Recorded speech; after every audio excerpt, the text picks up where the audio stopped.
Hello, and welcome to the 18th episode of the TechnoBuffalo Show. I'm one of your two hosts for this week, Sean Ani, editor-in-chief of the site, and I'm joined by executive editor of Mobile, Todd Hazelton. Hey, everybody. For those of you wondering where Joey is, Joey's computer has gone up to the great computer heaven in the sky, He sent it and to the farm. he said, yes, he sent it to the farm to play with the other computers. Yeah. So he will be coming back. Just unfortunately, he was not able to technologically do the show this week. So, but that being said, there's actually a ton to talk about this week. Yeah, there's a lot. So, Crazy. tablets dead. Yeah, so that was crazy. I mean, well, what we saw earlier this month, or I guess just a couple days ago, not too long ago, is Apple's, and I'm just starting with Apple because it's a great example because the iPad's sort of like the tablet you think of when you're selling tablets, right? You can go to Android, but there's so many of them.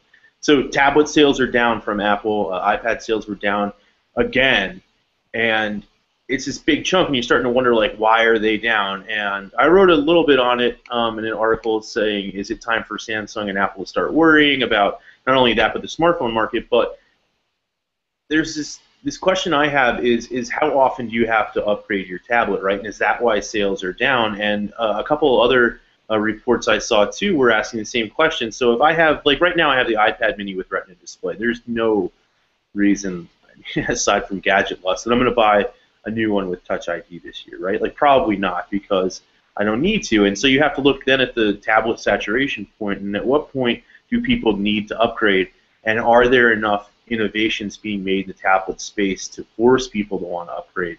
And I think the answer sort of is in the numbers, no, which has been interesting. Yeah, I totally agree with you. Unlike phones, everyone has a 2-year contract. So when they get to the end of that 2-year contract, they immediately go, "Oh man, I really want to upgrade." But Yeah. if you're just buying a Wi-Fi tablet, there's nothing there to motivate you. I mean, look at televisions. You don't buy a new television unless your old one is dying. You Right. you don't just run out and buy a new television because a new model's out.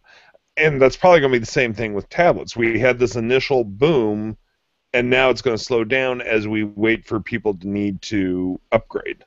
Right. And yesterday, Recode had an interview with Best Buy CEO Hubert Joly, and he was saying that Best Buy noticed, and their tablet sales are crashing, quote unquote, and that he's seeing a reinvigoration in the PC market, which is really interesting because I think a lot of us sort of look at Windows and those crazy flipping tablet computer things, and we're like, eh. But I guess they're selling really well, right? And people are still upgrading their computers, especially, he said there's a driving force from Windows XP up to the new Windows 8 machine. So actually Microsoft killing off XP, which we all loved, was a good thing for PC sales, at least from Best Buy's standpoint. And Jolie said this is the Best Buy CEO. He says the issue's been that once you have a tablet of a certain generation, it's not clear that you have to move on to the next generation, which is what I was arguing too. You don't need to move up. And he says it's going to depend on what innovation comes next, but you need a reason to replace your tablet, which is exactly right. And I think that's the biggest obstacle that Apple, for example, is going to face with these declining iPad sales. Yeah, I totally agree with what he was saying. It's yes, we're in a unique position in that you and I pretty much upgrade our iPads or some form of tablet every year. Yeah. Yeah, I mean, right now I've got 3 tablets Yeah, with right. an eyesight. Yeah, and the One of nice them's thing a is they have touchpad. great resale value. Right. Yeah, yeah, exactly. So, So, yeah, we're a unique use case, but most people are just going to buy one tablet. They're going to get, I would estimate, 3 to 4 years out of them easily. mhm. So it's going to be a while before people absolutely positively need to upgrade their tablets. Right, That right, I being agree. And said, the increase in PC sales has me curious. That yeah, I yeah, was I kind of read the same baffled by that, article. right? I'm sorry, say that again. Yeah, I was kind of baffled by that as well. Yeah, I mean, I get what he was trying to say, but I really don't think, oh, Windows XP is dead, time to buy a new computer. No, Yeah, I I mean, know. yeah, I mean, yes, we reached the end of support life, but how many people, your general consumers, actually know that? Yeah, and who would, I mean, I feel like most people are probably on Windows 7 at that point. Maybe if they had an older laptop on Vista.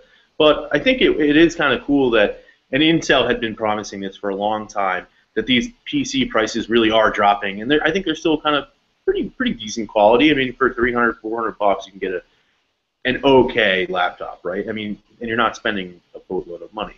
And I think that's what's sort of probably driving a lot of these sales, because when you look at Apple's range, right, starting at $1,000, then Windows has this huge market. Microsoft does, and all of their partners below that. And I'm sure that's where Best Buy is seeing sales. And when you go into Best Buy and you see an iPad that can do this, or a full-fledged laptop that can do this, and in some cases also kind of act like an iPad, well, then that's really a compelling use case and probably why sales are up. That's my guess. Yeah, I agree with you. But, I saw a lot of the headlines, yesterday, tablet market crashing. No, it's not. It's finding its true path. Right. I mean, market correction, probably.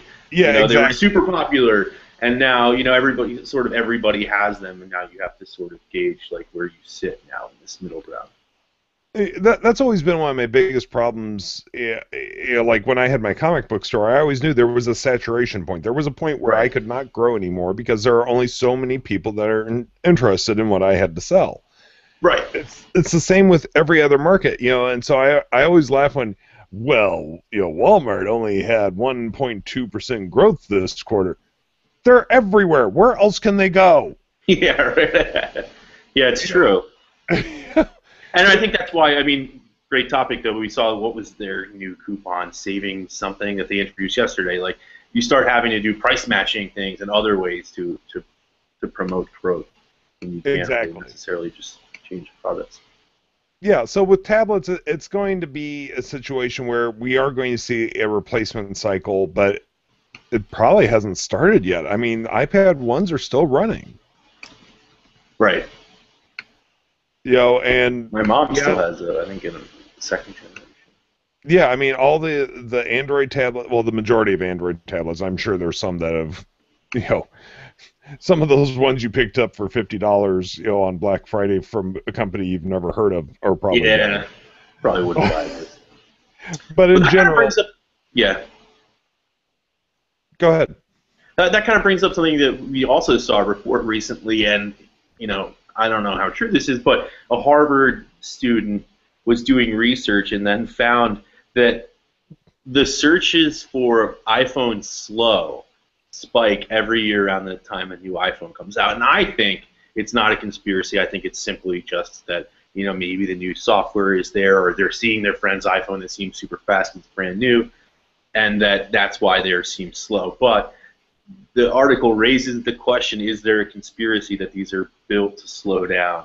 And obviously I don't think so, because Apple's great at sort of providing the new software to older devices. That's what makes it so compelling to own an Apple product sometimes. So you kind of get those guaranteed updates. Someone by now would have figured out if there was some sort of magical signal that goes out. Yeah.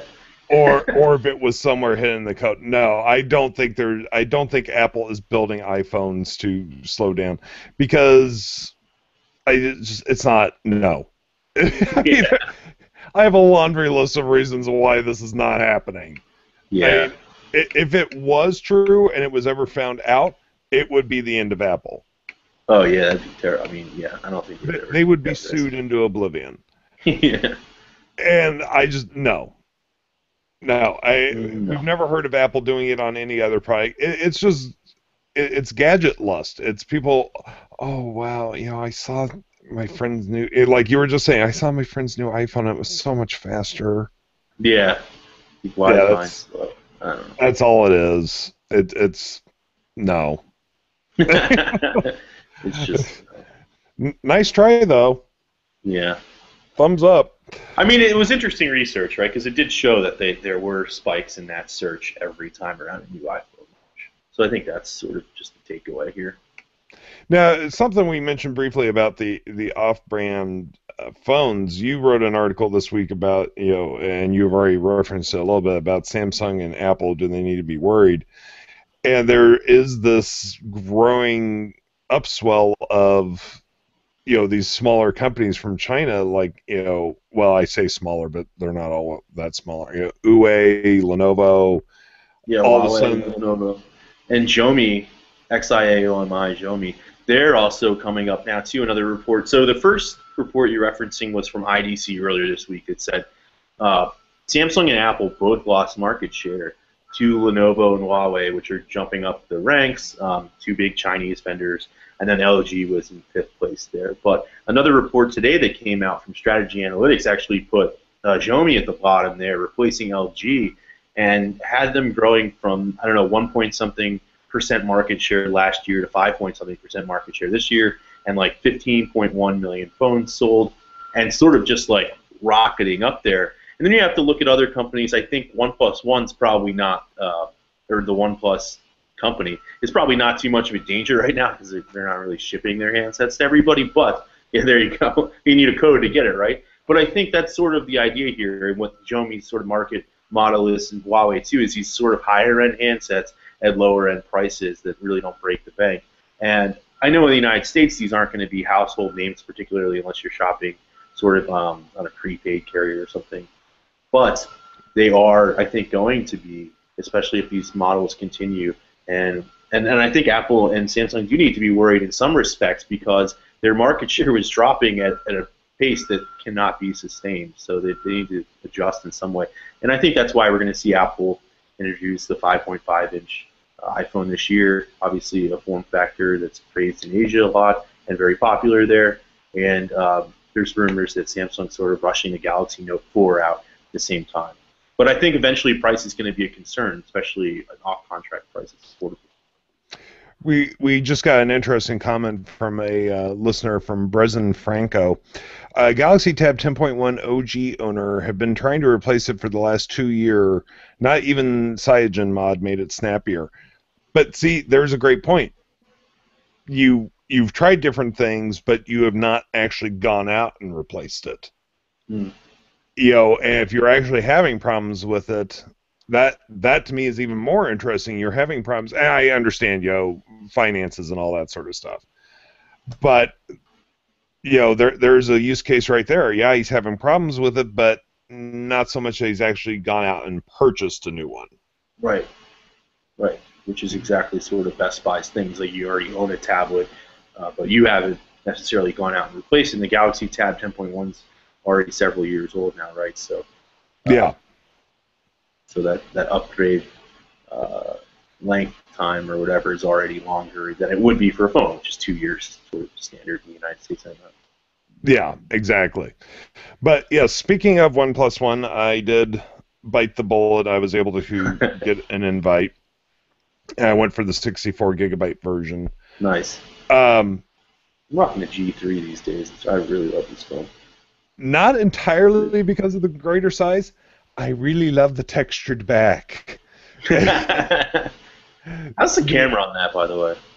I have not actually. I don't take many photos with my phone, so I have not played with it that much. Brandon said that it's a little wonky in low light, but in bright daylight it was great.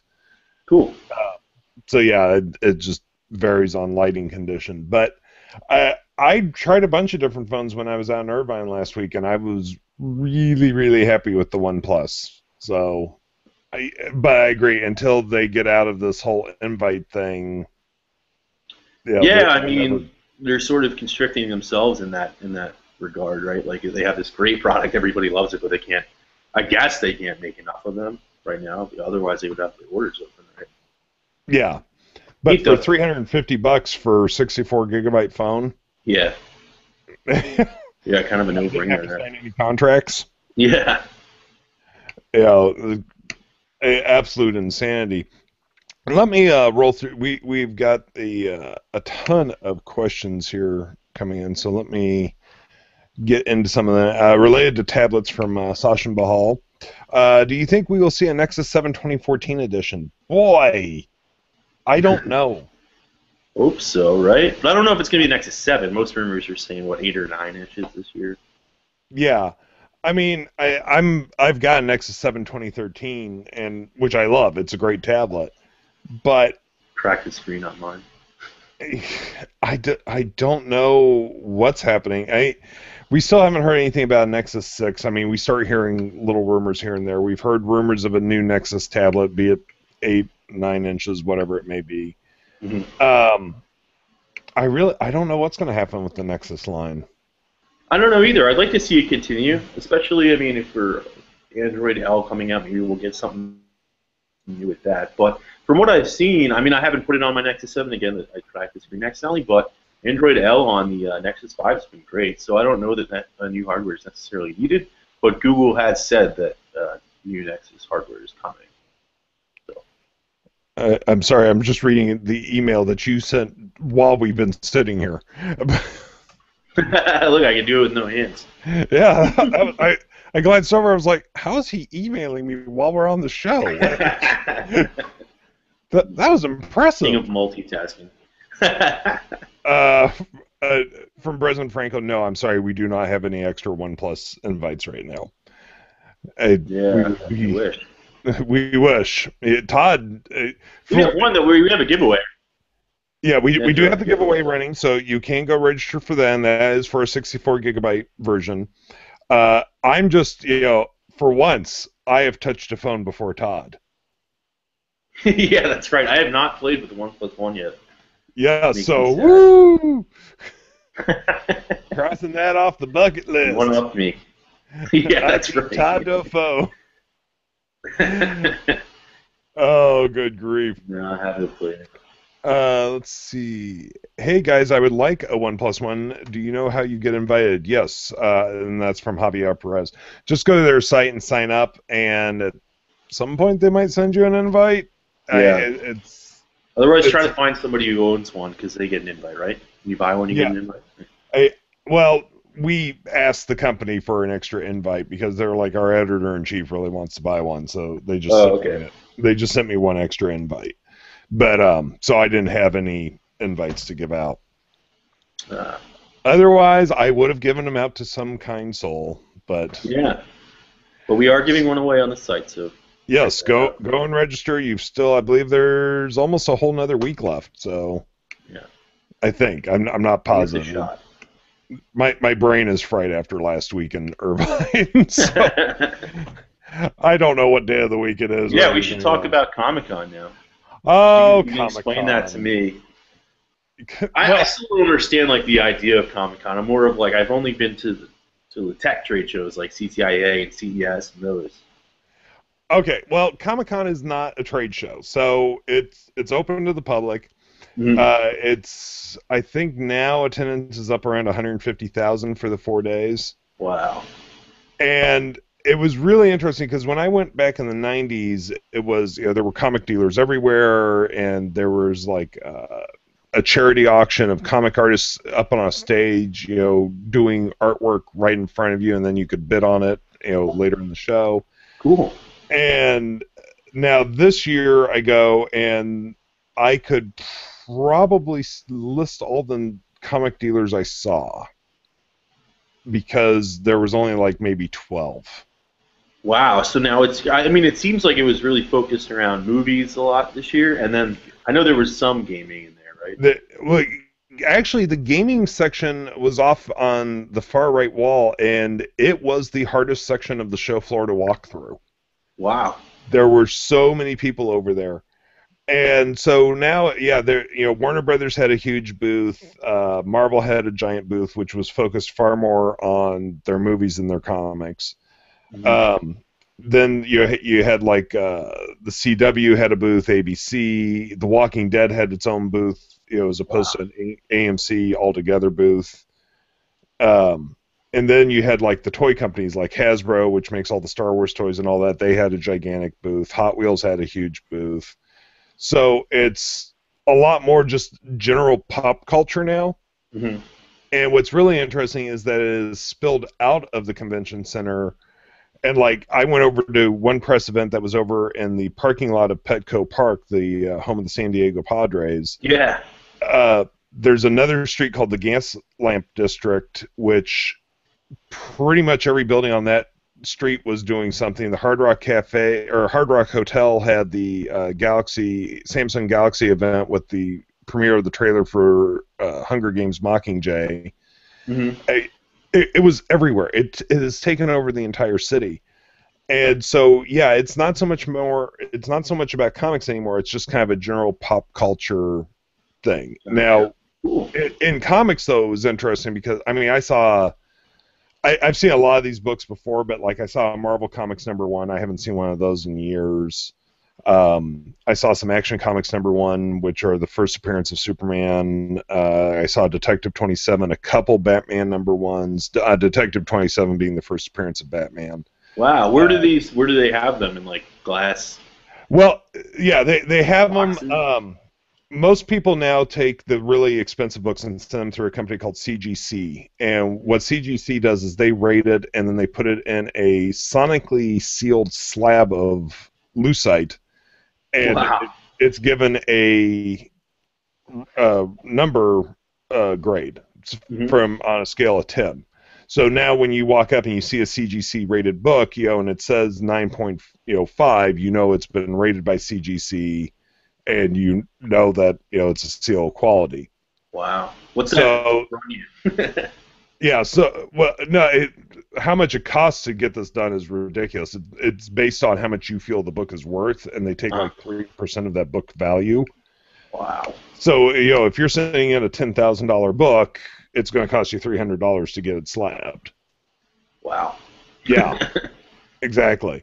So, yeah, the really expensive books were either like in glass cases or up on a wall at the back of the booth where you couldn't touch them. So, yeah, it was interesting. I mean, great seeing all these various books, and it was also nice. I ran into a lot of old friends, some I hadn't Cool. seen since I had last gone to Comic-Con in '96. I was amazed. There was one guy I walked up to, and I was like, hi, I don't know if you remember. He's like, Sean, you're kind of hard to forget. That's awesome. I was like, sweet, okay. I sometimes forget that I stick out in a crowd. Yeah, right. But That's no, so awesome. it was great. It was a lot of fun going with John. Because John had never been, and Ralph.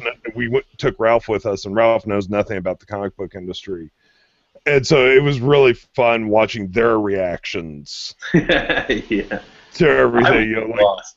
Yeah, it's like seeing everybody in costume and seeing books that were marked at $45,000. That's crazy. Yeah, or heck, we even showed one in the video that was going up for auction that had a pre-auction estimate of 175,000. Whoa. So yeah, it was a lot of fun watching how Ralph and John reacted to everything. But no, it was interesting. It was fun. I'm glad I got to go back. We're already luckily to get approved as press was quite the process, and luckily they go ahead and approve you for 2 years. So we're already Oh, approved really? for 2015. Yeah. Oh, So that's awesome. yeah, we just have to reapply every 2 years now, and so next year we're already approved. And John's already like, "Can we go back?" That's awesome. Sure, I guess. I guess so. So no, it was fun, and it was a lot of fun, being able to cover it as press, and taking the photos and all that. We couldn't get into any panels because if you want to get into the big panels, like say the Marvel panel that's in Hall H, that's a 6,500 seat venue, and basically you have to line up the night before. Whoa, that's insane. Yeah, so yeah, none of us felt like staying overnight on the sidewalk in San Diego. But although that Gaslamp district, Gaslamp it's called, right? Is really fun. yeah, Gaslamp District is awesome. Yeah, no, Gaslamp is really, really. A lot of pubs. Hold on, I just got an update from Roy about the OnePlus giveaway. All right. Okay, some of them accidentally got sent to spam. It looks like. So if anyone listening has entered the contest and their comment has not shown up, he is going through and hand approving entries right now. There we go. So, if by any chance if you've entered and you do not see your comment, it is coming through. He is hand approving them right now. Spam filters are great, but sometimes they go a little wonky. Yeah. So, yes, Comic-Con, awesome. Can't wait to go back next year. Cool. Which answers a couple of the questions coming in about should an otaku go to Comic-Con from Brazen Franco. For those of you that don't know what an otaku is, it's Japanese for essentially fanboy. Oh, nice. Okay. Yeah, there were a few anime dealers there, but it was nothing like it was back in the 90s. Anime is kind of phased out there, but I did see like Funimation there and some of the bigger anime dealers like J-List, Hobby Link Japan, and that stuff. So I would say you'd be better served going to a strictly anime convention like Otakon or A-Kon down in Dallas, Nandesu-Con in Denver, but San Diego, no, I wouldn't say if you're strictly there for anime. Okay, let's see. We have got a ton of questions, so let's just start piling through these. And here's one from Christopher Miles. Do you think Apple will ever aggressively pursue the low to mid-range market, or will they be content as a premium manufacturer with 5 to 7% market share based on current trends? That is a really good question, Christopher.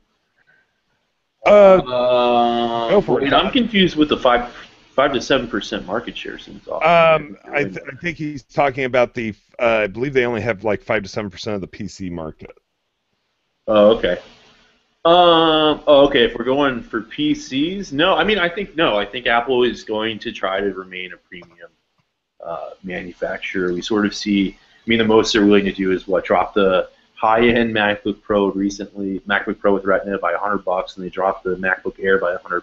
But I think they're content in that market. As for phones, we sort of saw the experiment with the iPhone 5C, but it looks like that's sort of just happened this year and won't happen again, at least not next year or in this next round in September or October, as we heard today. The iPhone could launch in October instead. But yeah, I think Apple sort of very much wants to be this premium player, but that's also why I think we're going to see this market share slip, as we have seen, and we have the Huawei and ZTE and Xiaomi and all these other companies coming up because they are low-cost players. And for example, I've spoken to Motorola, right? And the Moto G, I believe it was the best-selling Android or best-selling phone in every market they introduced it in Latin America. So Apple will, it seems like, lose market share to these companies if it doesn't go lower, and I don't see it going lower. But that's sort of, I think they like their brand being known as an expensive premium product. My apologies to everyone. I forgot to silence every phone in the world.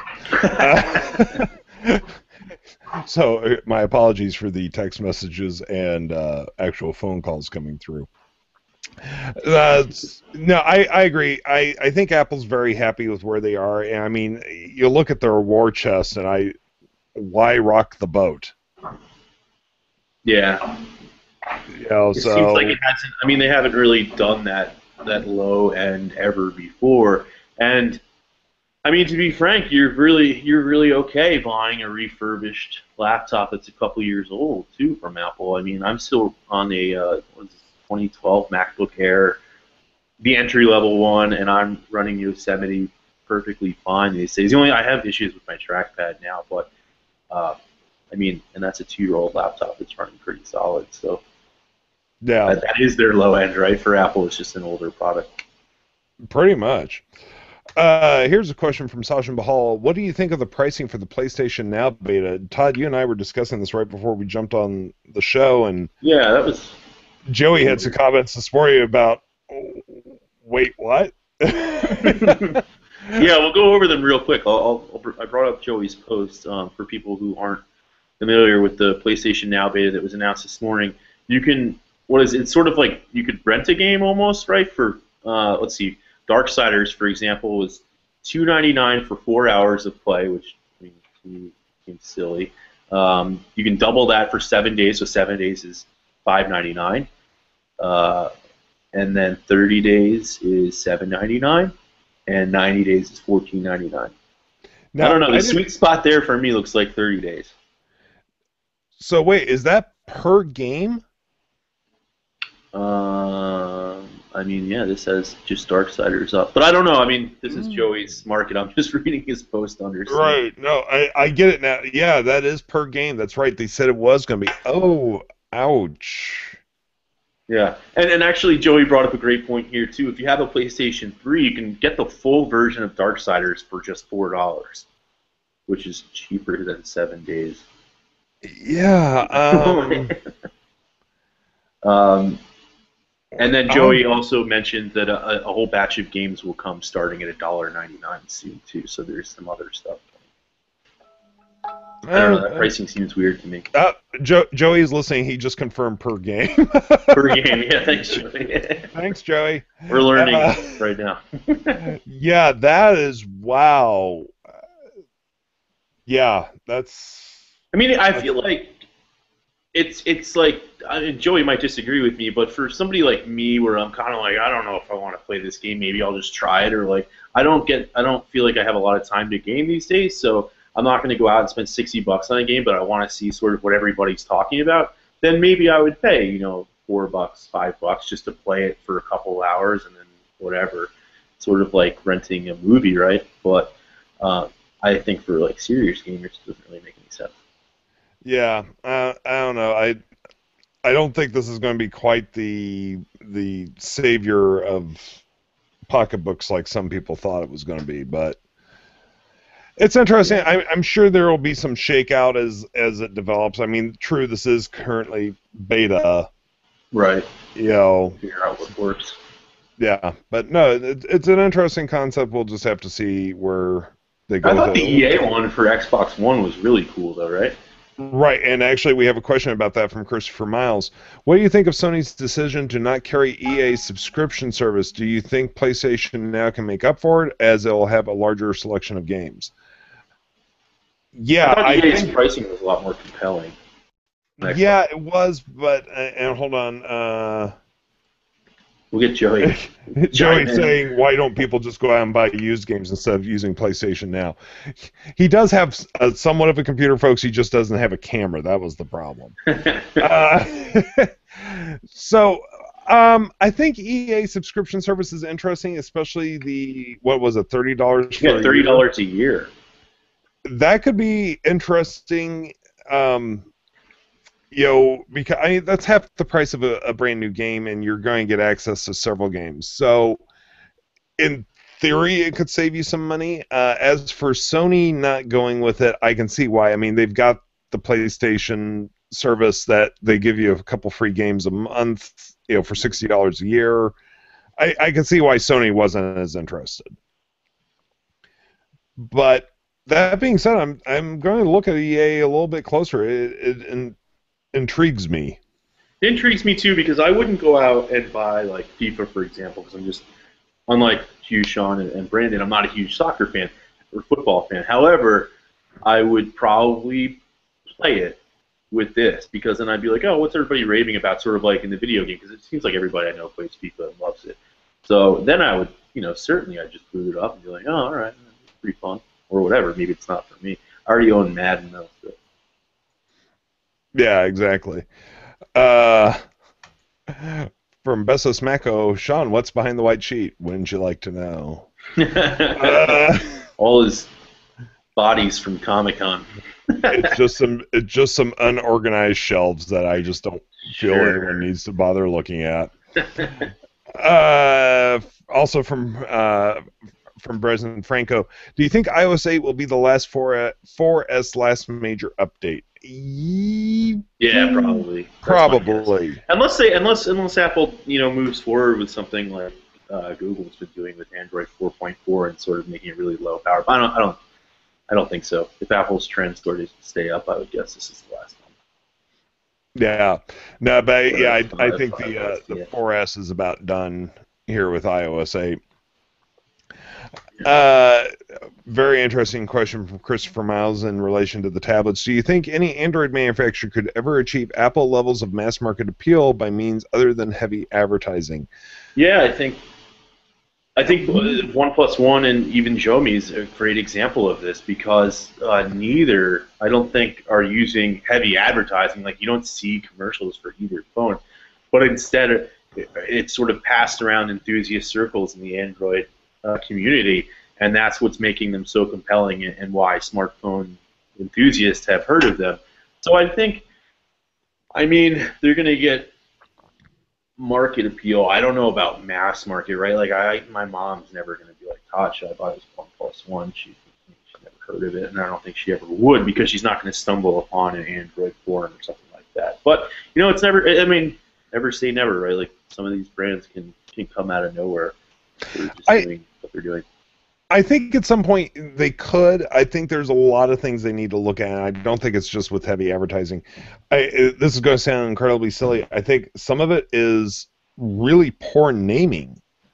It's the fact that that's my father. Everybody, there's really poor naming. You look at a lot of the various ones, and they all have incredibly silly names. I mean, some of the ones you and I have written about, Todd, it's like, okay, this is a name that somebody's supposed to remember when they go into a store.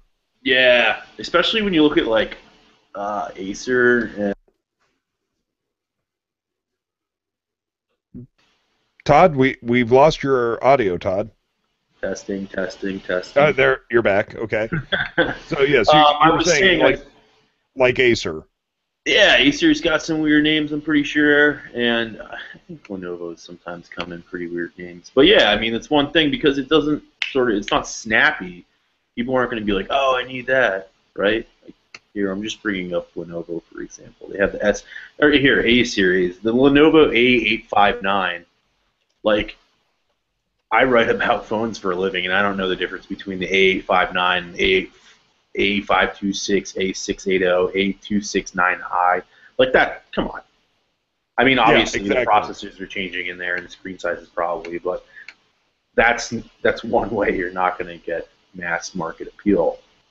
You could say A series, right? And that's what Lenovo sort of has on the start page there. But yeah, I think to your point, that really does make a lot of sense. Right. No, yeah, I think naming is actually a lot of it. I know that sounds incredibly silly to a lot of people, but it's part of your marketing program. And if someone can't remember the name of your product when they walk into a Best Buy, or they see it on a sign and they can't remember it by the time they get home to look it up on Amazon, then you're already lost.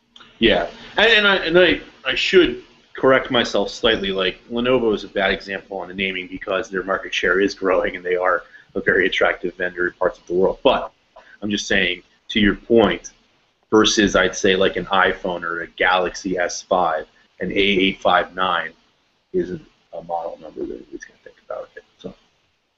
Right.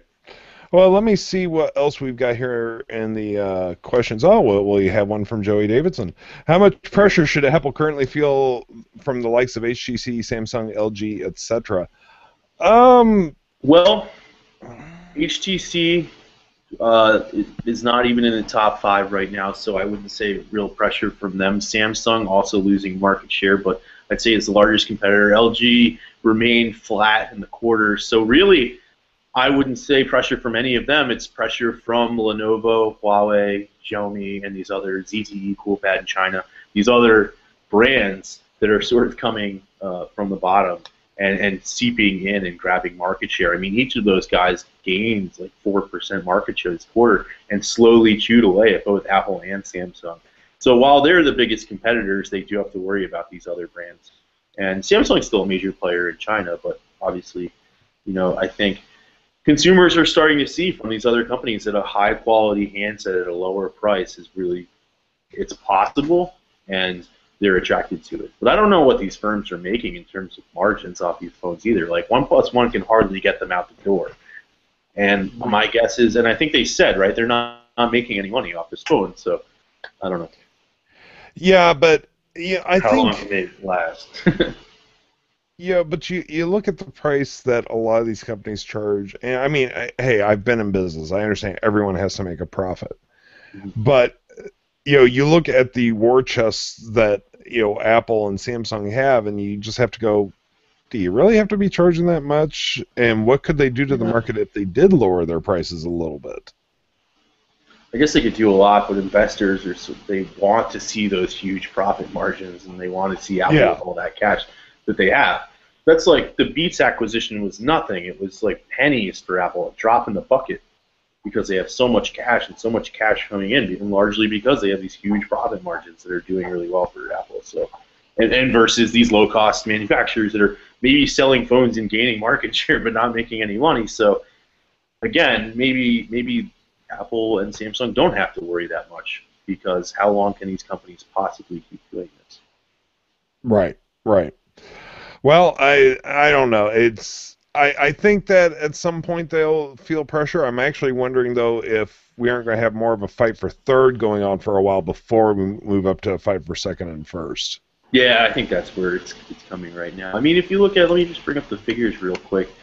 Um, sorry, No problem. because we can show While you. while you're Mhm.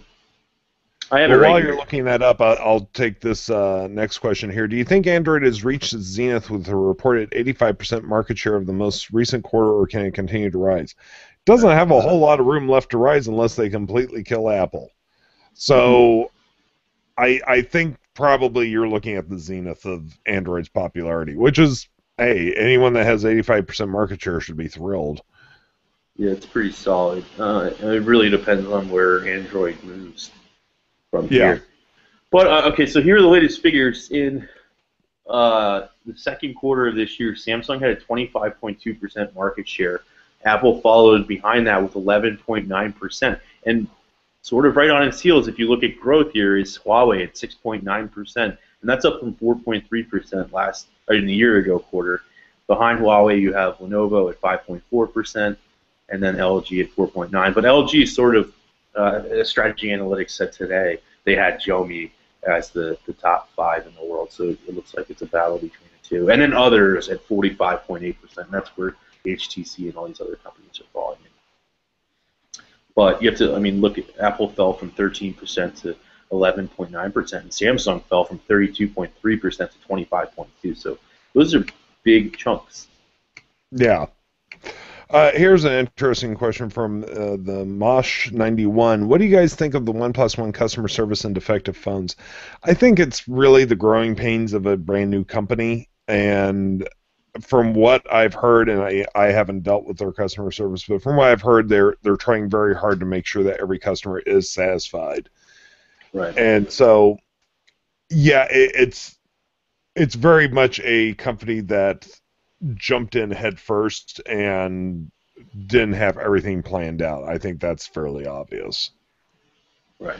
By the way, this is a Pellegrino, not a beer, in case anybody thought I was Oh. drinking a Heineken. I realized when I I saw hadn't even myself, I looked like noticed. a beer. Yeah, good old Todd's hitting the ball a little early today. 1 o'clock, drinking my Pellegrino. It's Heineken time. Honestly, I'm just kind of glad you pointed that out, so we didn't all just go, "Oh my God, he drinks Heineken." Yeah, right. Well, I think that would have been the bigger offense than the drinking at bigger 1 in the offense. Yeah, afternoon. right. Oh man. Oh, good Lord. Well, let's take one or two quick comic questions because we've gotten a bunch of them. And I know, Todd, you're going to sit there going, huh? He's Uh, like, whose upcoming movie lineup are you snap guys now. most excited for? DC's or Marvel's? Marvel, we don't know that many more in the lineup right now beyond, Captain America 3, Thor 3, Avengers Age of Ultron, Ant-Man, Doctor Strange, um, and Guardians of the Galaxy 2. Over on DC, I'm interested to see where they go. The footage they showed of Batman versus Superman looked awesome. I think the Wonder Woman costume looks awesome. I'm very interested to see where they go with the Justice League film. So I'm excited for both. Marvel has the track record. DC still has to prove itself. Uh, yeah, just not an agreement, Todd. Yes. Who's your favorite superhero? That's like asking me to choose my favorite child. Uh, sorry, not gonna do it. Uh, from Sashin Bahal. First, what do you think of Snapchat as an app, and how much do you think the company is worth? Is it worth 10 billion or just a few billion? Oh, these I days, don't who think. knows? Okay. Let me play devil's advocate here for a moment. I have a hard time with any of these companies being worth billions. Yeah, I know, it's insane. I don't see it, and also we should say a little background for listeners. The rumor came out yesterday from New York Times and several other places that said Alibaba was interested in investing in Snapchat, which would give it a value of $10 billion. Then the rumor was shot. Business Insider shot that rumor down, so they spoke to 4 people. So I don't know who's right. And I made a joke on Twitter that maybe the offer came in the form of a Snapchat and then disappeared. And that's why. But I don't know. I don't think. I mean, I don't think any of these companies are worth that much money. I mean, who knows? You have. I mean, even the Fed, like Janet Yellen was saying, none of these social networks are worth anything, and it's like a bubble in itself, which is kind of scary. But then you look at Facebook's earnings this week, and they're actually, I mean, doing really well in the space, especially with mobile advertising and a lot of growth. I mean, Facebook now has 1.3 billion monthly active users. So a company like that's probably worth a lot of money. But then you see Snapchat, and it's so young that I just can't see it. But obviously, if people are willing to spend that much money to invest in them, somebody believes it. It Seems still boggles inflated my to me. mind. It's a picture app. Yeah, that's easily recreated, right? Like everybody has their own now. Yeah, I mean, how is that worth $10 billion? I don't know, and I don't even use it. Like, so what do I think I've of it? I don't never once used it. know. Never once used it. I have zero interest in ever using it. Right. Yeah, I don't get it, but It's popular with the kids, though. oh, those wacky kids. Those wacky teenagers. Well, folks, I think that is going to bring it to a close for this week. As always, we do appreciate you joining us, and you can find us on the iTunes Store by searching for the TechnoBuffalo Show, and we do appreciate if you rate and review us. You can also find us on the Stitcher app. You can subscribe via RSS feed. We're on Pocket Casts. Basically, anywhere you can find podcasts, you can find the TechnoBuffalo Show. Until next week, I am Sean Ani. I'm the editor-in-chief of TechnoBuffalo. I've been joined by executive editor of Mobile, Todd Hazelton. Bye, everybody. And until next week, we'll see you then. Take it easy, everyone. Bye-bye.